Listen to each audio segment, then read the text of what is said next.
guys, it's Nicole from the Blind Mage. So, thanks to Lauren and other people I met on YouTube, I decided to join Authortube. And I decided to do this video as a, what was it, Lauren? Introduction of who you are. So it's called the Authortube Newbie Tag. What she said. So, first question is, how did you hear about Authortube? I mentioned I heard from Lauren, but I've also watched other people's videos, including Delhisol Bruno. Yep. BC Brown Books. I've learned a lot of other channels as well. Next question is, what genre do you write? So for me, I write poetry along with novels. And then the genres are fantasy, paranormal, a little bit of drama, adventure, post-apocalyptic, and sci-fi. But everything. This one has 3 parts to the question, which is, what is your writing tense? What is your point of view? And then, what is your category writing? So, first one that seems easy for me to answer is the category, which is young adult, and I think it would be adult for my poetry since you're a little bit darker than my novels. Oh yeah. The point of view, it depends. On poetry, I write a lot of first person, but then when it comes to my novels, I write in second person. Or third. I always feel mixed up. I know that when I write my novels, I have one main character that shows what they're thinking, and the other characters are more of like background. Yeah, who any author pros, please comment and correct us. And then for tense, I prefer to write present tense, but a lot of times I will write flashbacks or memories and do in the past. Because apparently I can use that to help build more the characters for readers. Oh, a good way for character development. Right. So the question is, are you a plotter, pantser, or plantser? So I kind of learned this by trial and error. So the first 2 stories I tried to write, I tried doing it as a pantser, which is, no, it's more like Metsuto. So I had a pretty much basic idea of an outline, and then I decided to freeverse it. And I think that's what a plantser is. Right. Which turned out to be a very good idea because instead of being like a short novel or a writer novel, it was more like 5 stories in one. So that was not smart. And then after taking a writing course, I found out that being a plotter was more my style. Having a detailed outline, plot points was better for me for writing than trying to do it free verse. Except for my poetry. Poetry is still pantser because it's more of, oh, here's a song I liked, or oh, I really like the scene from a book, and I'd write a poem for that. I feel with your poetry, you're a pantser because more based off of inspiration. Exactly. Or when I'm feeling at the moment when I'm writing it. I think there are people that use plotting for poetry, like to try and get a sense, like if they're gonna follow a rhyming scheme, or like a specific structure style. I mean, I did try that for one of my poems because I wanted to try my hand at rhyming scheme, and it took me 2 years to write it. So I definitely learned that was not my style for poetry. Did you write the poem? I did. It just took me 2 years, and most of the time I write poems, it only takes me a month or 2. Wow, that's awesome. Next question. Are you self-published, published, or semi-published? So for me, I am self-published through Amazon. I believe it was 2 years ago? Right? Yes. Yeah. Sorry, I dealt with Lauren.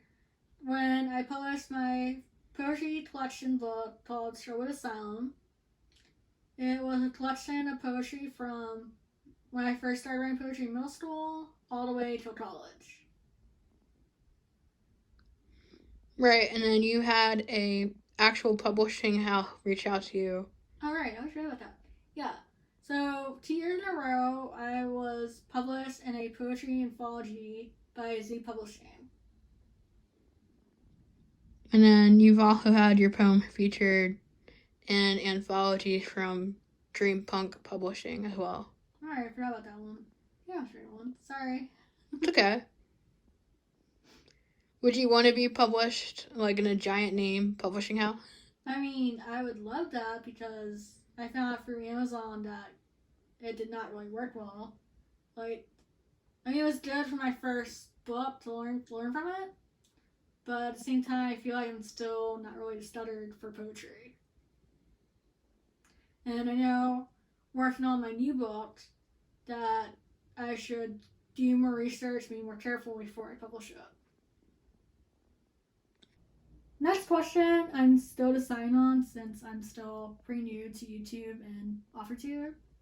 And it's what videos on Authortube can we expect in the future? I think I'm on the fence about if I want to do book reviews or not, but I do know that I'll be doing live streams, and also videos of reading poetry. Hooray! And also considering of doing writing prompts in live stream, or in general getting out like my process on how I write my poetry or how I write my novels as well. Oh, that'd be a really good video. Like, this is the process I do. Here's some tips. Here's things to avoid. Right. And I also know from doing the live stream today with BC Brown Books, right? Yes. Yeah. That I also think it'd be really cool to do editor videos to show my experience so far and help people prevent the same mistakes I had. The next question I kind of already answered. It's, when did you start writing? So, like I said earlier, I started writing poetry in middle school. Before then, and even now until my vision went down the drain, I was an avid reader. Like many, I saw books as an escape from reality and from the real world. And when I entered middle school, I went to schooling that had a backwards way of thinking. So only me and Lauren were the only two people there that had vision disabilities. And due to that, the teachers didn't really know what to do with us, so it was either we were ignored or we pretty much were ignored by the teachers or picked on by students. Or in my case, picked on by both. And this led to a really dark time for me, and I went to a really bad mental place. And it was only through writing that I got through it and was able to not only graduate middle school and high school, but also get my associates in writing in college. It's so awesome that writing was an outlet for you and it kind of came full circle with your education. Yeah. Well, I mean, it wasn't my first choice for what I wanted for my degree, but it was what I ended up with. Because again, sadly, a lot of people have misconceptions of what people with disabilities can and can't do. Mm-hmm. This question I had to think on because even though my sisters say I have a really great memory, for the life of me, it took me a few minutes to think of the answer. The question is, what was the first story you wrote? And what popped in my head was actually my first poem, which was called Save Me. And it was based on my first friend, James, and how having a lunch with him brought joy and happiness into a dark time of school for me. And brought you a lifetime friend. That's true. We're still friends. I think my first story I can remember, and I think it was either late high school, middle school, or early high school, was a fanfic. And it was written for Udo, since I'm still a big fan of it. But at the time, I was really into it, and I really liked the character Seto because of how he was portrayed in the show. So it had a fanfic based on his point of view. And then the first novel I tried writing, which was a hot mess, was The Mount Angel. And I wrote that when I entered college. And at the moment, it is in a rewrite stage because that was a hot mess. It was more like 5 or 6 novels in one. Yeah, so consider a story with like 20 characters and... No, 30 characters. Oh, good lord. I don't remember that. That's even worse. Oh, I know. It wasn't until... And the funny thing is, it's like, we're thinking this is totally normal. And we went to a writing workshop and we asked a published author this question and he flipped out. Well, because when I asked the question, I was at 10,000 pages and I wasn't even at that point. Right. Yeah. So, I know I'm forgetting some, but Lauren helped me brainstorm some of them. This one asks, what authors inspire your writing? And the ones that first come to mind are Sir Conan Doyle, who wrote Sherlock Holmes, William Shakespeare, Edgar Allan Poe,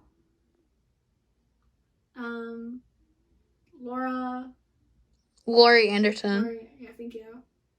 I can't read the author, but they wrote the Sea of Trolls series, and that kind of helped me with my writing when it comes to mythology. I know there's others. It's just like when you read so many books after a while, it's just you don't really pay attention to the author. It's more of, oh, this is a really good book, or does this book suck, and what can I learn from that? I think also would be a lot of classics like Frankenstein and Dracula. I remember growing up reading classics when I was really young, and I know now that inspired my writing. And that I always have one character that's either very highly intelligent or has a old-fashioned dialect or mannerism as well. Nerd. What's wrong with being a nerd? Nothing. I get that as a compliment. Oh, you're welcome. Oh man, now my mind is just reeling of who wrote Sea of Trolls to Google after this. Google, your helpful companion. Next question is, do you schedule your writing, or is it whenever it's popping in your head or you feel like it? For me, I feel like it's more of when I feel like writing. I do try to ensure I write at least for 1 or 2 hours per day. But a lot of times it's either when Lauren's in the right mood and she wants to work on something, or I hold a date and be like, oh crap, I don't have this much longer to write a blog for Enchanting Tales. But most of the time it's either I'm listening to a new song or I'm reading a book and an idea will pop in my head and I need to write down before I forget it. This question is, what do you use to write and where do you generally write? So for me, it would be my laptop. When I was younger and my vision was better, I used to write notebooks. In fact, this whole cabinet is full of notebooks when I was younger that I probably need to go through and see what I can salvage and what to be tossed. And generally where I write is in my room due to the lighting and the fact I have a desk. I also would write in coffee shops since Lauren loves her coffee. Oh, coffee! Oh, I used to get in trouble a lot when I was younger in school because when I was supposed to be paying attention in class, I'd be writing instead. Oh. And I have to admit, when I was younger, I got bored very easily, and at least writing kept me focused. It seems like your mind was always running. Oh yeah, it still does. I think that's why, like, it helps at night if I'm reading a book, and in the morning I start writing, because otherwise it's like, I'm not this so down for bed because I will learn something new. Really, it's not, oh, I'm going to read one more chapter. No. Every time I do that, the next thing I know, it's 6 or something in the morning. And before that chapter, it was like midnight, so. Well, that's what I mean. One chapter later, I'm going to read one more chapter. 6 hours later. Yes. What's worse is when you have YouTube running with an audiobook, because then you have to like pay attention to what time it is. Why? Well, because it's already running, so it's not everyone to page and see, oh, is this the serious page I read? I should stop for the night. It's more like, wow, it seems like it's been running for a long time. We should have the battery. You know? Yeah, I feel like that'd be harder. Like, I'm going to listen to this YouTube, read this book, and then when it's done, I'm done. Right. But that could be like 5 hours. Well, no, yeah, but some books are broken more apart, depending on the book. Yeah, you're going to watch that one video and then go to bed. Right. That's smart. Well, no, because most of the books I picked, the videos are anywhere between 20 and 30 hours long. Good Lord. I read a really long book. Well, the one we're right now is The Vampire with Strap. Ooh, from the Vampire Chronicles? Mm-hmm. And I'm not even done the first one yet, so. That's a good series. Yeah, if you guys are listening to any audiobooks or read any books, put it down below and let me know what you're reading. Last question is, what do you look forward to now that you're a member of Authortube? Hooray! And I feel like a better way to answer this is what drew me to Authortube, and that was the awesome community that's on YouTube. And before, I wasn't even considering being an actual YouTube person. Like, you weren't going to do YouTube at all. Right. Until I saw how much community Lauren had and all these friends she was making both in the writing and the blind community. And I wanted to be a part of that. And I'm looking forward to making more friends, as well as getting my writing out there to those that have yet to read it or have yet to even seen it. Aww. Like I said, YouTube, Authortube is pretty amazing. No judgment, just encouragement.